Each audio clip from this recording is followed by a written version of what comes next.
जिनके बेटा या बेटी का भी मसला हमारे यहाँ तो बहुत कॉमन है ना सोसाइटी में, वो भी ये काम कर सकते हैं PGS के जरिए। अच्छा, आप अपनी मर्जी से बेटा और बेटी भी पैदा करवा सकते हैं प्री जेनेटिक सिलेक्शन के जरिए। हाँ, आपको नहीं तो लगता कि हम नेचर के साथ खेलने जा रहे हैं और यार अगर कुछ ना कुछ नुकसान भी होंगे? देखिए, नेचर के साथ खेलने की बात है तो फिर सी सेक्शन भी नेचर के साथ खेलने वाली बात है। जो नहीं बच्चा बाहर आ रहा फिर मरने दे माँ को। लोगों ने इंसुलिन पे भी तनकीद की हुई है माजी में, इन लोगों ने कॉन्डम पे भी इस मुल्क में बड़ी तनकीद की हुई है, ठीक है। लेकिन पाकिस्तान में हर दिन एक फैसलाबाद पैदा होता है आबादी। समोसा रातों रात वायरल नहीं हुआ, मैंने आपको बताया इसमें 12-13 साल की स्ट्रगल है, ठीक है। तो हमारी कब्ज की सबसे बड़ा जो मसला है ना, हम लोग ओवर ईट करते हैं, हमारी body is not meant to digest that food. Sir, वो जो आपने ये मास्टरबेशन वाला कहा, उसमें भी कोई एक्सपर्टीज हैं? कोरेक्टाइल डिसफंक्शन का मसला भी हल करते हैं या वो बस वैसे ही एक जनरल आपने बात कर? अस्सलाम वालेकुम नाज़रीन, मैं हूं आपका मेज़बान अली हमज़ा और आप देख रहे हैं मेरा यूट्यूब चैनल। नाज़रीन, आपकी मुलाकात बड़ी ख़ास शख्सियत से करवाने वाले हैं। आज हमारे साथ मौजूद हैं डॉक्टर इरफान कैसर साहब। डॉक्टर भी हैं, मोटिवेशनल स्पीकर भी हैं और आजकल सोशल मीडिया सेंसेशन भी हैं। कुछ लोग तनकीद भी कर रहे हैं। क्या मामला हैं, डॉक्टर साहब से बातचीत करते हैं। अस्सलाम वालेकुम। अस्सलाम वालेकुम, क्या हाल है? डॉक्टर साहब कैसे हैं आप? मैं बिल्कुल ठीक। डॉक्टर साहब, सबसे पहले मुझे बताएं कि आप किस चीज़ के स्पेशलिस्ट हैं, क्योंकि बहुत से लोगों को ये नहीं पता। लोगों को बस ये लगता है कि शायद कोई डॉक्टर हैं, बस मेदे जिगर की स्पेशलाइजेशन है मेरी। और इससे पहले एक वीडियो वायरल हुई थी जो लिवर ट्रांसप्लांट की जो फील्ड थी, जैसे जिगर को जिगर दे दिया, तो मेरी स्पेशलाइजेशन। और वो क्या वो डायलॉग था कि ये तो जान मांगेंगे जान दे देंगे, हाँ, जिगर को जिगर दे दिया जी। तो बहुत लोगों ने उसको रीट्वीट किया और बड़ा अच्छा रिस्पॉन्स भी मिला होगा। गवर्नमेंट में जरदारी साहब तक हो गया। सिर्फ रिस्पॉन्स ही मिलता है, एप्रिसिएशन ही मिलती है या कुछ कोई वो डोनेशन वगैरह भी करते हैं? आपको यहाँ पे कोई हॉस्पिटल, कोई इदारा वगैरह भी चला रहे हैं? नहीं, मैं खुद प्राइवेट प्रैक्टिस करता हूँ और उस प्रैक्टिस की मद में मैं जितनी हेल्प कर सकता हूँ मैं लोगों की करता हूँ और मेरी खुद ही करता हूँ। लेकिन मैं एक इदारे में मेदे जिगर का हेड हूँ। डॉक्टर साहब, आपने पहले समोसा बंद करवा दिया, लोग कुछ आपके खिलाफ हुए, फिर आपने कहा जी बिरयानी भी छोड़ दें, फिर आपने कहा चाय भी छोड़ दें। चाय छोड़ने का कहा तो बहुत लोगों ने तनकीद की, लोग तो आपसे लड़ने को आए हुए हैं। तो सबसे पहले मुझे ये बता दें कि क्या क्या बंद करवाना है, पहले ये बता दें, और दूसरा भी बताएं कि जब लोग तनकीद कर रहे होते हैं तो उसको किस तरह से लेते हैं आप? देखिए, सबसे अच्छी बात पता है क्या है? किसी डॉक्टर को अवाम ने सुना है। आज से पहले मेरे ख्याल आप सबसे हाईली फॉलोअर्स वाले 2.3 मिलियन माशाल्लाह। तो मैं और ये सिर्फ मेरे एक पेज पे हैं, बाकी फिर अलग हैं। देखें, हम लोग ना तनकीद को अगर नेगेटिव लेने लग जाएंगे ना तो हम फिर अच्छा काम नहीं कर सकते। तो तनकीद बहुत कम लोग करते हैं, ज़्यादा लोग वो होते हैं जो सपोर्ट करते हैं। जैसे आप जैसे जर्नलिस्ट भाई हैं या आम पब्लिक है, लोग वो भी तो मिलते हैं। अभी मुझे नीचे खातून मिली, उनकी वीडियो भी वायरल हो रही है, उन्होंने अपनी ज़िंदगी बदल ली। और इतने लोग, अभी मैं खाना खा रहा था, कितने लोगों ने मुझे आके कहा कि जी हमारी जो लोग अपनी ज़िंदगियां बदल रहे होते हैं ना, दे नो दी वैल्यू, और बहुत सारे लोग बदल रहे हैं। अच्छा, आपको लगता है कि ये सिर्फ एक जेलसी वाला फैक्टर होता है कि जब आप सही काम को भी तनकीद का निशाना बना रहे होते हैं? बहुत से पढ़े लिखे लोग आपको तनकीद का निशाना बना रहे हैं कि भाई जी हम सारी उम्र समोसा खा रहे हैं, आप कैसे हमारे कल्चर को चेंज कर सकते हैं? और फिर मेरा ख्याल है आपने कुछ मास्टरबेशन के मतलब कहा, तो बहुत लोगों ने ये नहीं कहा कि आप ठीक कह रहे हैं या गलत कह रहे हैं, लोगों ने ये कहा कि यार ये अल्फाज क्या इस्तेमाल कर दिए। तो आपको क्या लगता है कि ये सिर्फ व्यूज़ की गेम है? क्या आप एक अच्छी बात भी बता रहे हैं तो उसको व्यूज़ चाहिए, तो वो या तो आपको डिफेम करके लेगा या आपको सपोर्ट करके लेगा? पाकिस्तान में मशहूर होने के दो ही तरीके हैं, या तो मुस्बत काम करो या इतना मनफी काम करो कि दूसरे को गाली देके मशहूर हो जाए, ठीक है। अब पाकिस्तान में लोग दूसरे तरीके को ज़्यादा अप्रिशिएट करते हैं क्योंकि वो शॉर्टकट है, लेकिन याद रखें वो लंबे अरसे तक नहीं चलेगा। अगर आप मुस्बत काम मतवातर करते रहेंगे ना, समोसा रातों रात वायरल नहीं हुआ, मैंने आपको बताया इसमें 12-13 साल की स्ट्रगल है, ठीक है। तो ये अगर आप मुस्बत करते जाएंगे ना तो दुनिया आपके साथ है। और एक वक्त आएगा आपको, पहले लोग क्या करते हैं, पहले लोग आपको एक्सेप्ट ही नहीं करते, मानते नहीं हैं, पहले एग्जिस्टेंस ही नोटिस नहीं करते, फिर आपकी एग्जिस्टेंस नोटिस करते हैं, फिर तमस्कर उड़ाते हैं, फिर आपका तमस्कर उड़ाने के बाद वो आपको नोटिस करके ना आप पे तनकीद शुरू करते हैं। फिर एक वक्त आता है वो एक्सेप्टेंस की स्टेज पे आते हैं, फिर आपके साथ सेल्फियाँ लेते हैं, ठीक है। ये सारी मंजिलें हर किसी ने तय करनी है। और मुझे ज़ाती तौर पर लगता है कि इतने सारे सालों की स्ट्रगल में ना अब मैं उस एक ट्रांजिशन पे आ गया हूँ जहाँ एक्सेप्टेंस भी है और डिनाइल भी है और जहाँ सेल्फियाँ भी अब शुरू हो गई हैं। तो ये सारा सफ़र जो है ना वो लंबी एक जर्नी है, लेकिन मुस्बत, जैसे आप मुस्बत काम करते हैं ना, मनफी नहीं होना। सर, वो जो आपने ये मास्टरबेशन वाला कहा, उसमें भी कोई एक्सपर्टीज़ हैं? कोरेक्टाइल डिसफंक्शन का मसला भी हल करते हैं, या वो बस वैसे ही एक जर्नल आपने बात कर दी? 4th ईयर MBBS की किताब है, मैंने पहले भी आपको बताया कम्युनिटी मेडिसिन की, उसमें भी लिखा हुआ है। और ये जनरल हर डॉक्टर को ये बात पता है, और जो डॉक्टर हॉस्टलों में बड़े हुए हैं उन्हें पता है मैंने क्या तो आपने ये बात की कि इसका कोई नुकसानात नहीं है, तो बहुत से जो है रिलीजियस तबका वो आपके पीछे पड़ गया होगा कि आप बच्चों को क्या सिखा रहे हैं? मैंने पहले भी एक बात कही थी और मैं फिर रिपीट करूंगा कि I am not a religious scholar, I am a doctor. मैं आपको मेडिकली बता सकता हूँ, लोगों ने इंसुलिन पे भी तनकीद की हुई है माजी में, इंसुलिन पे भी लोग कहते थे कि ये ठीक नहीं है। लोगों ने कॉन्डम पे भी इस मुल्क में बड़ी तनकीद की हुई है, ठीक है। लेकिन पाकिस्तान में हर दिन एक फैसलाबाद पैदा होता है आबादी के लिहाज से। आज नहीं समझ आ रही, 10 साल बाद समझ आ जाएगी जब आप याजूज माजूज बन जाएंगे। अच्छा, मैं अभी एक पिछले दिन एक वीडियो देख रहा था जिसमें दिखाया जा रहा था कि टेक्नोलॉजी के ज़रिए बच्चे पैदा होंगे। तो आप माशाल्लाह बड़े पढ़े लिखे डॉक्टर हैं, पाकिस्तान का बड़ा नाम है, तो क्या उसकी कोई रिसर्च की, क्या ऐसा मुमकिन है? उसमें देखो मैं आपको बताऊं, मैंने ना 2 साल उर्दू पॉइंट पे किए, डॉक्टरों और स्पेशलिस्ट के इंटरव्यू हैं, तो अभी पॉडकास्ट शुरू करने जा रहा हूँ, यही कुछ होगा। इसमें बिल्कुल जिन बच्चों जिनके स्पर्म और एग ना हो वो भी अब जो है बच्चा पैदा कर सकते हैं। अब ये लेटेस्ट सारी रिसर्चेज हैं स्टेम सेल के ज़रिए।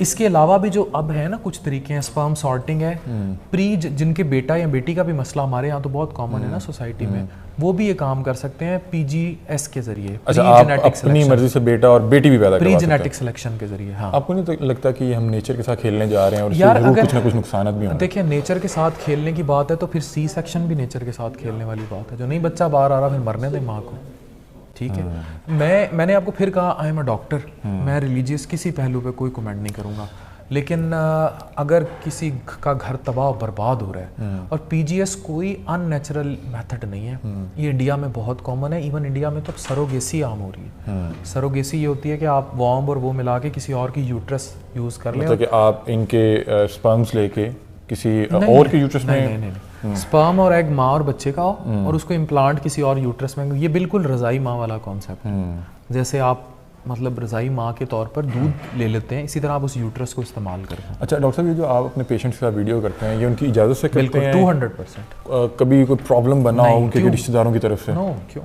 200%। और इससे अर्न भी कर रहे हैं आपके? देखिए, मैं जो अर्न कर रहा हूँ ना, मैं वापस लगा रहा हूँ पेशेंट्स पे। मैं आपको बता रहा हूँ कि उसमें जो अर्निंग है, एक तो बहुत ज़्यादा नहीं है। लोगों ने एक मिथ बनाया हुआ है कि जी लाखों करोड़ों, ऐसा नहीं है। जो एक डॉक्टर और एक स्पेशलिस्ट है ना, आई थिंक वो अपनी प्राइवेट प्रैक्टिस से या अपनी चीज़ों से इतना अर्न कर लेता है कि उसके लिए सोशल मीडिया की अर्निंग बेमायनी हो जाती है। लेकिन सोशल मीडिया पैसे भी बहुत दे रहा है, लेकिन बेमायनी हो जाती है। यूट्यूब भी कर रहे हैं आप? मैं कंटेंट एक ही बना रहा हूँ, उसमें जो टीम्स हैं वो मुख्तलिफ उस पर डाल देती हैं। सही उसके स्प्लिटर्स हैं।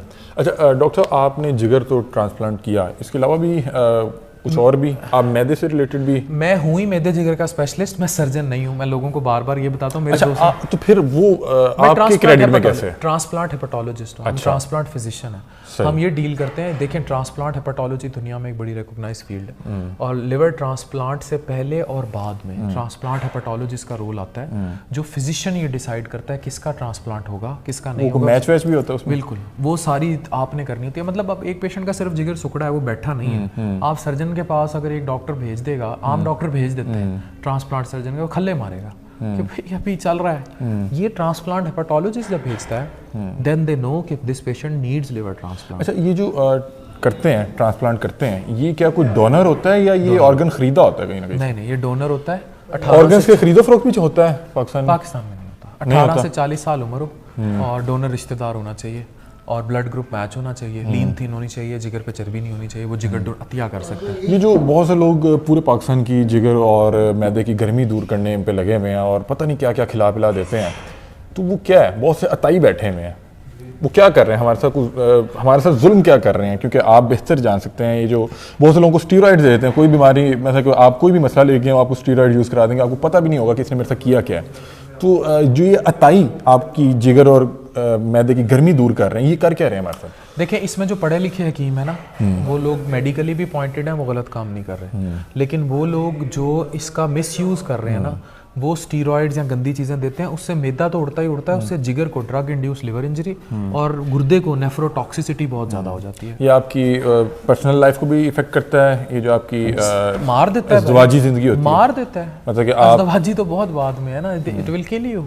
अच्छा, ये सिर्फ लास्ट सवाल है और वो ये है कि डॉक्टर साहब पाकिस्तान में ना जो सबसे ज़्यादा प्रॉब्लम कॉमन पाई जाती है और मैं सुना कि ये तमाम बीमारियों की माँ भी है, लोगों की कब्ज़ नहीं ख़त्म हो रही और मैदे के गैस नहीं ख़त्म हो रही, इसका क्या हल है? कोई डाइट में चेंज लाना चाहिए? डाइट ही है ना। अब देखिए मैं आपको बताऊं, हमारी कब्ज़ की सबसे बड़ा जो मसला है ना, हम लोग ओवर ईट करते हैं, हमारी body is not meant to digest that food, वो फिर खड़ा होता है। दूसरा ये कि हम ऐसे गंदे मसाले इस्तेमाल करते हैं जो हमारी बॉडी, हमारी आंतें, हमारा मैदा एब्जॉर्ब नहीं कर पाता, वो फिर खट्टे डिकार, तेज़ाबियत, मैदे में डैमेज, हर किसी का मैदा सूजा हुआ है। हम लोग बहुत ज़्यादा तेज़ मसाले और गंदा तेल इस्तेमाल करते हैं, इवन घरों में भी हम लोग बाज ही नहीं आते, हम घी बहुत ज़्यादा खाते हैं, हम बच भी नहीं सकते। हम में से जैसे अभी नीचे खाना खाया, आप कहीं भी नहीं बच सकते। अब क्या करना चाहिए कि ये कम से कम कॉन्स्टिपेशन से जान छोड़ दे? आपने जिसने भी कब से जान छुड़ा ली है ना, वो इसबगोल का जो छिलका है ना, उसके 2 चम्मच सुबह दोपहर शाम पानी के साथ लाजमी इस्तेमाल किया करें। ये आपको कोलोन के कैंसर से भी बचाएगा, फाइबर। और आप जब भी फल खाएं ना, आप छिलके के साथ खाएं, मतलब छिलका ऊपर वाला उतार लें, लेकिन किन्नुआ जूस के बजाय फाइबर ज़्यादा लें। इसी तरह आप जितनी फाइबरस डाइट लेंगे और कम तेल वाली, ये भी कॉन्सेप्ट है कि जी पराठा खाएंगे तो वो चिकना होगा, तो ऐसा नहीं है, वो उल्टा और तंग करता है, गंदे कार्ब्स होते हैं, डाइजेस्ट ही नहीं होते। आप इसबगोल का छिलका ज़्यादा इस्तेमाल करें। बर्गर नहीं खाने, जंक इज नेवर एडवाइजेबल। और वो जो आपने बताया कि वो जो आपने मसला डिस्कस किया था, आप उसके स्पेशलिस्ट नहीं हैं, लेकिन जो भी आपने अपने तौर पर रिसर्च की हुई थी, नहीं, अपने तौर पर रिसर्च नहीं की हुई। देखें, ये हर अगर एक हकीम एहतलाम या इस पर लिख सकता है, तो एक क्वालिफाइड MBBS या बाकी का डॉक्टर, पाकिस्तान में सेक्स की कोई FCPS नहीं है, सेक्स की कोई फील्ड नहीं है, ना ही PMDC में सेक्स नाम की कोई चीज़ रजिस्टर्ड है।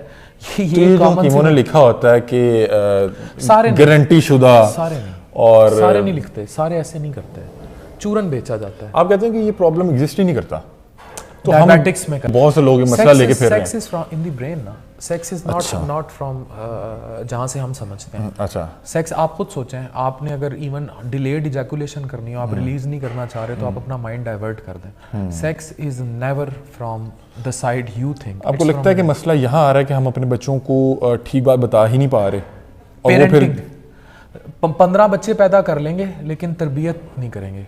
सर वो हमारा, मेरा ख्याल है माशरा भी सपोर्ट नहीं करता कि एक वालिद अपने बेटे को कह रहा है कि बेटा आपने जो है ना हत्ती नहीं लगानी। नहीं बेटा आपने ये, उसको एजुकेट करे, उसको ये नहीं कहना कि हत्ती नहीं लगानी या नहीं लगानी या ये कर रहे हैं। एक तो शर्म तौर पर शादियां टाइम पे हो, मैं बार बार कह रहा हूँ, हमारे यहाँ लेट मैरिजेस बहुत बड़ा इशू है।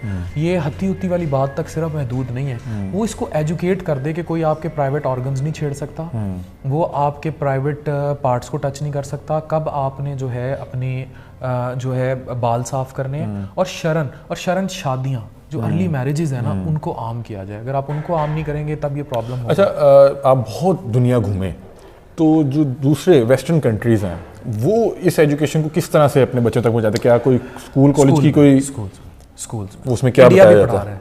उसमें क्या बताया जाता है? उसमें यही बताया जाता है कि उसमें बाकायदा चैप्टर्स होते हैं जिसमें बच्चों को उनके बॉडी पार्ट्स पढ़ाए जाते हैं। उन्हें ये बताया जाता है कि इनका इस्तेमाल क्या है, हाँ, इनका इस्तेमाल क्या है, आपकी रिप्रोडक्टिव हेल्थ नहीं सिर्फ, उसमें ये बताया जाता है कि आपने, ये भी नहीं बताया जाता, कामा सूत्रा भी नहीं पढ़ाते वो ये पढ़ाते हैं कि कब आपके साथ क्या गलत हो सकता है। ठीक है, क्या गलत है वो नहीं होना चाहिए, आपके प्राइवेट ऑर्गन्स को आपके अलावा किस उम्र में कौन नहीं छू सकता, और सफाई कैसे करनी है, और सेक्सुअली क्या चीज़ मेडिकली ठीक है और क्या चीज़ ठीक नहीं है। अच्छा डॉक्टर साहब, आपको लगता है कि इस तरह का कभी भी सेशन पाकिस्तान में शुरू हो सकता है? क्योंकि यहाँ पे हमने देखा है, हम जिसके घर या जिसकी निगरानी में गायें बांध के जाते हैं, मज बन के जाने हैं, वो आप चोन लग जाता है। तो आपको लगता है कि कभी भी हम ये सेक्स एजुकेशन अपनी यूनिवर्सिटीज़ में बच्चों को दे पाएंगे? मैं कभी भी नहीं इस चीज़ को फेवर करूंगा कि इसको बिल्कुल यूनिवर्सिटी या स्कूलों में आम कर दिया जाए। मैं ये कहूँगा कि उनके पेरेंट्स को ला के पढ़ाएं। थैंक यू सो मच जी। तो नाजरीन, ये थे डॉक्टर अफान कैसर और बड़ी मज़ेदार गुफ्तगू कर रहे थे, और हमेशा इनकी वीडियो और इनकी गुफ्तगू सुन के कुछ ना कुछ फ़ायदा ज़रूर होता है। आज इनसे पहली बार मुलाकात थी, बड़ा अच्छा लगा डॉक्टर साहब आपसे मिलके, और डॉक्टर साहब इतने हम्बल इंसान है कि मैं आपको बता नहीं सकता। और अपनी राय से कमेंट सेक्शन में ज़रूर आगा कीजिएगा। तब तक के लिए अपने मेज़बान अली हमजा को दीजिए इजाज़त। अल्लाह हाफ़िज़। डॉक्टर साहब लव यू। डॉक्टर साहब बहुत अच्छा लगा आपसे मिलके। मेरे तरफ कुछ भी हो मुझे आप बताएं। सर आपने जो टाइम दिया है बहुत अच्छा लगा। मेरे लायक कभी कुछ